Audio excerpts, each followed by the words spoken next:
ইতিমধ্যে আমরা প্রত্যেকটা কেন্দ্রে, যতগুলো ভোট কেন্দ্র আছে প্রত্যেকটা কেন্দ্রে কেন্দ্রে আমাদের যে সমস্ত মোবাইল পেট্রোল আছে সেগুলো সব পরিদর্শন করে যোগাযোগ ব্যবস্থা সহ অন্যান্য যদি কোনো থ্রেট থেকে থাকে সেগুলো অ্যাসেস করে আমরা সেইভাবে প্রতিরোধমূলক কার্যক্রম চালিয়ে যাচ্ছি।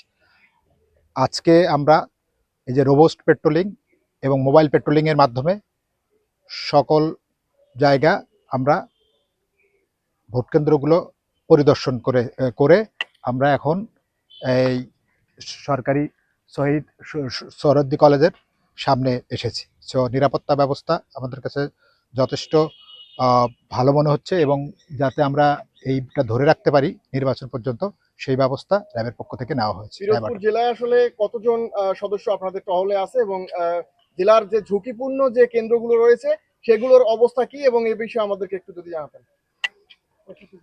আমাদের এখানে 65 জন জনবল আমাদের নিয়োগ রয়েছে এবং আমরা মোবাইল পেট্রোলিং এর মাধ্যমে এবং স্ট্রাইকিং ডিউটির মাধ্যমে আমরা অধিক ঝুঁকিপূর্ণ যে সমস্ত কেন্দ্র আছে সেগুলো নিরাপত্তা জোরদার করতেছি।